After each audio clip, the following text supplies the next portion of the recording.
ఎండలు కొడుతుంటే బయటికెళ్ళి షాపింగ్ అని చేసి పెద్దోడికి ఒక సూట్ తీసుకొచ్చాము. పెళ్ళుంది.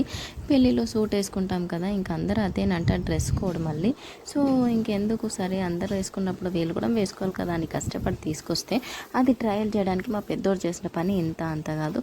అరే ట్రై చేయరా ఎక్స్చేంజ్ ఉందంట, ఇవాళ ఈవినింగ్ వరకైనా రేపు మార్నింగ్ వరకైనా తీసుకెళ్తే మళ్ళీ ఎక్స్చేంజ్లో పెద్ద సైజ్ అయినా చిన్న సైజ్ అయినా ఇస్తారా అంటే, ఆహా లేదు వేసుకోడు. ఒక కొత్త డ్రెస్ అంటే వేసుకోడు. ఓ ఫోటో దిగమంటే దిగడు.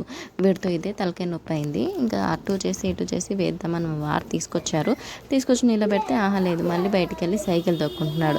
సరే నువ్వు బయటికి వెళ్ళావు కదా ఇంకా అటే ఉండు అనేసి డోర్ పెట్టారు మా వారు. డోర్ పెట్టిన పాపానికి డోర్ పక్కకి ఇలా సైడ్కి విండో గ్లాసెస్ ఉంటాయి కదా, ఇంకా దాన్ని ఒక్కటే చేతుని ఇలా అనడం వల్ల మరి అది ఎందుకు అలా బ్రేక్ అయిందో తెలీదు.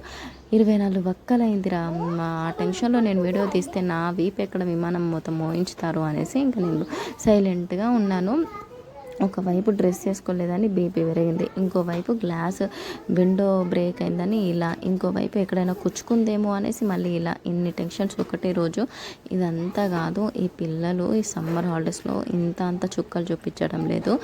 వామ్మో, అసలు ఉంటే టీవీ దగ్గర అతుక్కపోతున్నారు, లేకపోతే బయట ఎండలో సైకిల్ దొక్కుతా అంటారు, లేకపోతే ఆ ఫోన్ కతుక్కపోతున్నారు. ఏంట్రా ఇది, ఈ సమ్మర్లో కూడా ఏదైనా స్కూల్లో హాలిడేస్ ఇవ్వని స్కూల్ ఏదైనా ఉంటే చెప్పండి రా, అందులో పడేస్తాను నా పిల్లల్ని. నాకు అంత విరక్తి వస్తుంది వీళ్ళతో. పాపా ఏం చెప్పను. ఆ గ్లాస్ బ్రేక్ 1000 రూపీస్ పెట్టి డ్రెస్ తీసుకొచ్చాను.